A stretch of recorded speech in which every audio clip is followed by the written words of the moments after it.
uma questão que eu acho importante, aproveitando que a senhora está aqui e os seus estudos sobre a Hannah Arendt, que a senhora gosta muito dela, tem um trabalho expressivo de compreensão da obra dela.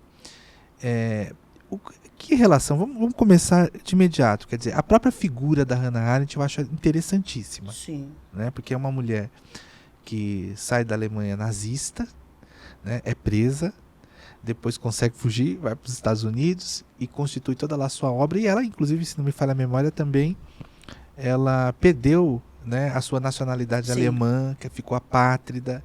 Então, quer dizer, é uma situação que naquele período que ela viveu, quer dizer, nem documentos me parece que naquela oportunidade, quando ela fugiu, ela tinha. Então era uma situação muito difícil. Mas, por outro lado, isso foi muito importante para que ela pudesse constituir uma obra relevantíssima para a gente poder analisar, pensar, né, a sociedade de uma forma geral a partir da ideia do pluralismo. Sim. Né? E nesse aspecto, considerando esses temas que são tão atuais... Muito atuais. Por exemplo, o que a senhora acha sobre essa ideia do pluralismo da Hannah Arendt em relação, por exemplo, ao que nós temos no Brasil hoje? Tá. Então, assim, a Hannah Arendt, sou até suspeita para falar, porque eu sou, assim, foi a grande pensadora do século XX, né? De fato. E pensadora política também, que é muito importante. Ela vai além da filosofia para a ciência política. Sim. Então, ela criou uma teoria, né? Porque ela nem gostava de ser chamada de filósofa. Exatamente. Então, assim, a Hannah Arendt, como você disse, a própria vida dela, quando você vai ler a biografia dela, enfim, você já começa a perceber que ela é uma pessoa singular, né?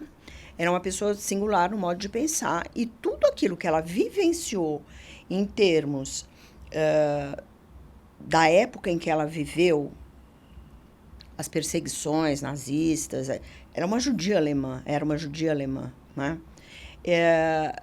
Tudo que ela vivenciou, ela conseguiu trazer para nós, através de todos os livros dela, né? Ela conseguiu nos trazer para que nós possamos entender melhor e ter o conhecimento, que muitas vezes nós não teríamos conhecimento de muitas coisas que aconteceram, também se não fossem os livros dela. Então, assim, as obras dela são maravilhosas. Se você me permitir, eu tenho 3 obras que eu acho, assim, todas são importantíssimas. Por favor. Mas, assim, para colocar na atualidade, que você está me perguntando, eu acredito que entre o passado e o futuro, nós temos um capítulo específico que fala sobre verdade política. E ela, o que ela aborda, assim, falando rapidamente, assim, menos que a essência, mas que é importante para nós percebermos. Ela aborda que verdade e política nunca caminharam juntas, né? Que, na verdade, o político ele não tem a virtude da verdade. E, claro, que ela vai desenvolvendo isso com explicações maravilhosas. E também que a mentira, para o político, acaba sendo um instrumento para ele exercer a política. Eu diria assim, isso que Hannah Arendt falava, né? Essa obra nos leva a pensar muito, né? E nos traz aí para a atualidade. Aliás, ela utiliza também a alegoria da caverna no capítulo dessa obra, para falar exatamente com relação à verdade e à política. É claro que nós temos políticos que não são, infelizmente, a maioria, mas nós temos políticos maravilhosos, né?